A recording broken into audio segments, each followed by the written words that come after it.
Fine. So today we will cover about Bloom's taxonomy of objectives. As we know, it is a very important topic in context of your lesson planning. After the second semester, as per the previous design of the curriculum, in the third semester, you all go to the internship.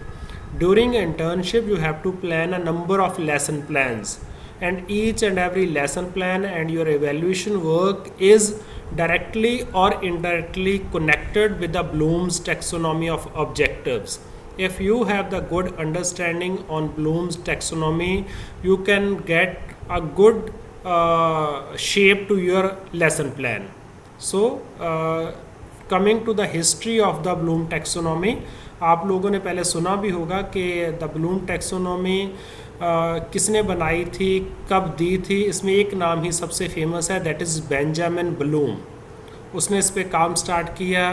उसने इस पे बहुत सी researches की. उसका एक group था, group of researcher थे जिन्होंने बहुत हार्ड वर्क किया इस पे. इसको 2-3 यूनिवर्सिटीज़ में काम हुआ बेंजामिन ब्लूम का, जिसके थ्रू जो आप टैक्सोनॉमी आपके सामने देख रहे हैं वो बन के आई है. सबसे पहले इस पे काम हुआ यूनिवर्सिटी ऑफ शिकागो में. यहाँ पे ब्लूम काम करते थे. वहाँ से इसका प्रोसेस स्टार्ट होता है. Then the major shift is, जब ब्लूम एक ग्रुप ऑफ कॉग्निटिव साइकोलॉजिस्ट को हेड कर रहे थे, तब उन्होंने एक बुक लिखी, handbook, that was taxonomy of educational objectives, handbook on cognitive domains. So that was a book जहाँ से हमें सारी ब्लूम की इन डिटेल रेफरेंसेस मिलते हैं इस टैक्सोनॉमी के.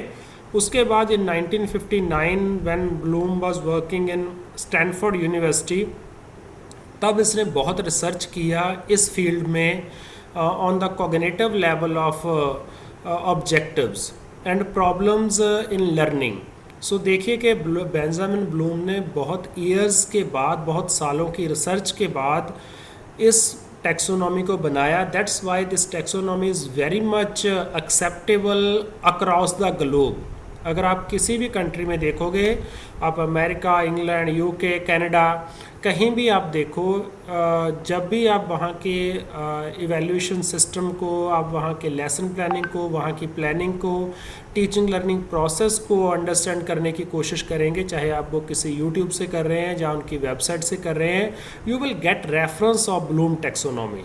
So we can say that it is a wonderful piece of work of Benjamin Bloom, which is widely accepted in most of the countries to plan the teaching learning process, to process and to evaluate. So basically जब हम domains of behavior की बात करते हैं, 3 domains हैं mainly: cognitive domain, affective domain and cognitive domain. Cognitive is dealing with the cognition. Cognition means mind. जो activities minds के related हैं, कॉग्निशन के रिलेटेड हैं, all those activities comes under the heading of cognitive domain. Then the activities dealing with the emotions, dealing with the feelings, all comes under the second domain, that is called affective domain.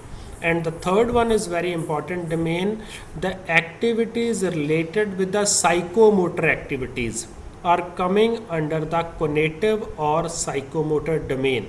So these are the 3 domains of behavior divided or classified by different psychologists: cognitive domain, affective domain and cognitive domain. We know that human behaviour को आप अलग अलग parts में divide करना बहुत असंभव task है, बहुत डिफ़िकल्ट टास्क है. But psychologist have tried their best to categorize the activity into 3 parts: cognitive, affective, cognitive or psychomotor. I think it is very much clear from the slide that cognitive deals with the cognition, mind, your understanding, remembering, comprehension, critical thinking. All activities are basically operated from your mind, your cognition. Affective means where your feelings are important, how you receive a thing, how you react to a thing, all things comes under the affective domain. And the third one and very important one is your physical and psychomotor activities, how to operate a machine, how to cook a food, how to run a bicycle. All activities are mainly focused on your psychomotor domain. So these are the three domains of the behavior, and Bloom's the work of Bloom is mainly in cognitive domain. One student of Bloom, the name is Anderson, has done a good work on affective domain also. He tried to touch the other domains, as I have already said that Bloom's main work is on cognitive domain, and his student Anderson done a good work on affective domain. So this is the diagram dealing with the cognitive domain. It is a pyramid. Pyramid itself shows that कि जैसे जैसे आप ऊपर की तरफ जा रहे हो तो स्पेस कम हो रही है, तो आप नीचे जा रहे हो तो एरिया ज़्यादा है नॉलेज और रिमेंबरिंग के लिए, अंडरस्टैंडिंग के लिए उससे कम, applying, analysing, evaluation, creating. As you go up to the ladder, the space और the number of activities are few. जैसे आप रूटीन में भी देखते हो, क्लासेस में भी देखते हो, the most of the work is at the level of remembering, understanding और applying.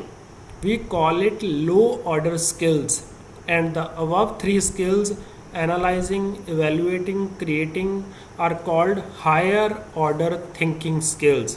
So we can divide these 6 activities, these 6 type, these 6 parts of Bloom's taxonomy into 2 major parts. The first 3 from the bottom comes under the lower order thinking skills. The upper 3 of this pyramid comes under the higher order thinking skills. So these are the 6 levels of cognitive domain given by Bloom at different time spans. So cognitive domain basically involve knowledge and the development of intellectual attitude and skills. It is presenting a hierarchy of educational objectives. अब what is a hierarchy? Classification क्यों नहीं, इसको types क्यों नहीं बोला? What is the meaning of hierarchy? Can any student help me? What is a hierarchy? Any idea? It can be wrong, just try to give answer. Any idea about the hierarchy?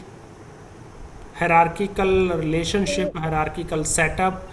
You might have listened this word hierarchy. So hierarchy means starting from lower level, going to the upper levels, and like we have CEO, then we have departmental head, then we have subordinates. That's Yes. the management hierarchy. Yes. So you are very near to your answer. Basically hierarchy means अगर आपने understanding level पे जाना है, you must have the knowledge और remembering level. अगर आपने applying के level की बात करनी है, then your student must have cross the remembering and understanding level. It means जब आप क्रिएटिंग की बात कर रहे हो, it means the other 5 levels are completed. Creating is based on the below given 5 points. जो अगर आपने कुछ क्रिएट करना है, आपको पहले उसको रिमेंबरिंग लेवल, उसका understanding, applying, analysing, means in levels की आपको अंडरस्टैंडिंग होनी बहुत ज़रूरी है. हायरार्की मीन्स जो अपर पार्ट है, that also include the lower parts. अगर आप क्रिएटिंग की बात कर रहे हो, इट मीन्स इसके लिए जो नीचे के 5 लेवल्स हैं, आपको उसके बारे में मास्टरी है. So subdivision ranging from the simplest behaviour to the most complex behavior. Remembering is the simplest and creating something is the most complex behavior as per this taxonomy of objective or the hierarchy of educational objectives. These are the major changes. When you will see in books, you will see that there are 2 types of Bloom's taxonomy. One was given by Bloom in 1956. Knowledge, comprehension, application, analysis, synthesis, evaluation. These were the 6 names given to at that time. But after some time, it was revised. In 2001 the revision has made some major changes. The one major change is the knowledge level is replaced with the remember level, comprehension with the understanding, application with the applying, analysis with the analyze, synthesis with the evaluation, evaluation with the creation. So, first thing, the names are changed from noun to verbs. Knowledge is a noun, remember is a verb, comprehension is a noun, understanding is a verb. So this is a major change. And another thing, during these years, different researchers and Bloom recognized that knowledge is a wider term. Knowledge includes so many things. So this is not a suitable word at the lowest level. That's why he changed the word with the remember. जब आप upper stage पे भी देखोगे, then उसने sixth valuation को कहाँ लेके आया, नीचे लेके आया, और सिंथेसिस को क्या नाम दिया, revise, create. So this is the very important diagram. अगर आपसे पूछा जाए what are the changes in Bloom taxonomy, in a revise Bloom taxonomy, आपको टीईटी में, सीईटी में भी क्वेश्चन आ सकता है, इवन आपको नेट में भी क्वेश्चन आ जाता है कि कौन सी चेंजेस है, किस लेवल को चेंज किया गया है, क्या उसका पर्पज़ है, दोनों में डिफरेंस क्या है. This is very important diagram from your CTET PTET paper as well as your national eligibility test. So these are the different levels of Bloom's, जिसमें रिमेंबरिंग है, रिकॉलिंग इन्फॉर्मेशन, अंडरस्टैंडिंग में उसको explain करना, applying में उस information को use करना, analysing में उसको ब्रेक करना, डिफरेंट पार्ट्स में उसको स्टडी करना डिटेल में, देन एवेल्युएटिंग में अपने डिसीजन जो आप कोर्स ऑफ एक्शन में ले रहे हैं उसको जस्टिफाई करना, उसकी चेकिंग करनी. Then the last one is creating, कुछ ना कुछ नया आइडिया जनरेट करना, कुछ नया प्रोडक्ट बनाना, किसी वे को डिफरेंट वे से प्रेजेंट करना, डिज़ाइन करना, कुछ कंस्ट्रक्ट करना. So these are the different levels of Bloom's revise taxonomy. One by one we will try to know the details of each of these different levels. जैसे हमने पहली slide पे बात की थी, the three levels from the below are coming under the lower order thinking skills, and the three upper parts, analyzing, evaluating and creating, comes under the higher order thinking skills. So when we are talking about the knowledge or remembering क्या है कि जो आपको teacher ने बताया class में, जब आप अपने बच्चों को बताओगे उसको क्रैम कर लेना, रोट लर्निंग करनी, दैट इज़ रिमेंबरिंग. आपको डेमोक्रेसी की डेफिनेशन बताई टीचर ने, democracy is a form of government by the people, for the people, of the people. बच्चे ने उसको पूरी तरह से 5 बार बोला, 7 बार बोला, बच्चे ने याद कर लिया, दैट इज़ रिमेंबरिंग. बच्चे टेबल्स को शुरू में रिमेंबर करते हैं. बच्चे बहुत से जो आपके ग्रामर के या इकोनॉमिक्स के जो बहुत से लॉज होते हैं, इकोनॉमिक्स के law of demand, law of demand says that when the price of the commodity increases the corresponding demand decreases and vice versa. When the student is cramming the definition, it means we are working at the remembering level. अब remembering level पे आप teach कैसे कर रहे होगे, आपने lecture दिया, जहाँ आपने एक नोट्स दिए, बच्चे ने आपके लेक्चर को सुना और आपकी जो डेफिनेशन थी उसको क्रैम करना शुरू कर दिया, उसको रूट करना शुरू कर दिया. रूट मेमोरी, रिमेंबर करना, that is the lowest level which is called remembering. So यहाँ पे जो लर्निंग आउटकम होंगे, those learning outcomes will be the lowest level. बेटा 1 minute, there is one important call. Hello, हाँ जी सर, हाँ जी.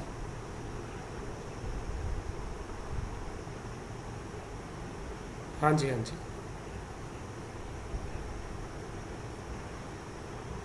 पा दो जी, पा दो, पा दो, पा दो, पा दो जी, पा दो, बिल्कुल पा दो सर, पा दो, कॉम्बिनेशन पा दो जी, पा दो जी. Okay sir, fine fine, okay जी. हाँ जी बेटा. सो रिमेंबरिंग ਦੇ ਵਿੱਚ ਕੋਈ ਪ੍ਰੋਬਲਮ ਤਾਂ ਨਹੀਂ? ਓਕੇ ਹੈ बेटा, रिमेंबरिंग ठीक है, कोई प्रॉब्लम तो नहीं समझने च रिमेंबरिंग ਨੂੰ? नहीं सर, एक्चुअली हमारी कॉमर्स की क्लास है, बट मैम ने अभी 15 मिनट का और टाइम दिया है सर. सो 1:10 पे मैम स्टार्ट करेंगे. एक्चुअली अभी 12:55 पे होनी थी, बट मैंने बताया मैम को, तो जस्ट मैम ने 15 मिनट्स का और टाइम दिया है. ओके कोई बात नहीं बेटा, हम इसको रिमेम्बरिंग को ख़त्म करके एक क्लास और ले लेंगे, कोई इशू नहीं। आपकी दूसरी क्लास भी इम्पॉर्टेंट है, तो अभी इसको ख़त्म करके अब सेकंड लेवल हम नेक्स्ट क्लास में कर लेंगे, कोई प्रॉब्लम नहीं।